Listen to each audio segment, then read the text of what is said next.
The crucifixion of Jesus Christ. Now as they led him away, they laid hold of a certain man, Simon a Cyrenian, who was coming from the country, and on him they laid the cross that he might bear it after Jesus. And a great multitude of the people followed him, and women who also mourned and lamented him. But Jesus, turning to them, said, Daughters of Jerusalem, do not weep for me, but weep for yourselves and for your children. For indeed the days are coming in which they will say, Blessed are the barren wombs that never bore, and breasts which never nursed. Then they will begin to say to the mountains, Fall on us, and to the hills, Cover us. For if they do these things in the green wood, what will be done in the dry? There were also 2 others, criminals, led with him to be put to death. And when they had come to the place called Calvary, there they crucified him, and the criminals, one on the right hand, and the other on the left. Then Jesus said, Father, forgive them, for they do not know what they do. And they divided his garments, and cast lots. And the people stood looking on, but even the rulers with them sneered, saying, He saved others. Let him save himself if he is the Christ, the chosen of God.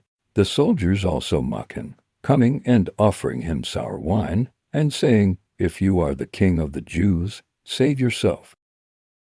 And an inscription also was written over him in letters of Greek, Latin, and Hebrew, This is the King of the Jews. Then one of the criminals who were hanged blasphemed him, saying, If you are the Christ, save yourself and us. But the other answering, rebuked him, saying, Do you not even fear God, seeing you are under the same condemnation? And we indeed justly, for we receive the due reward of our deeds. But this man has done nothing wrong. Then he said to Jesus, Lord, remember me when you come into your kingdom. And Jesus said to him, Surely, I say to you, today you will be with me in paradise. Now it was about the 6th hour, and there was darkness over all the earth until the 9th hour. Then the sun was darkened, and the veil of the temple was torn in two.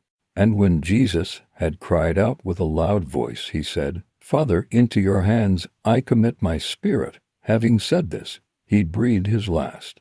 So when the centurion saw what had happened, he glorified God, saying, Certainly this was a righteous man. And the whole crowd who came together to that sight, seeing what had been done, beat their breasts and returned, but all his acquaintances, and the women who followed him from Galilee, stood at a distance, watching these things.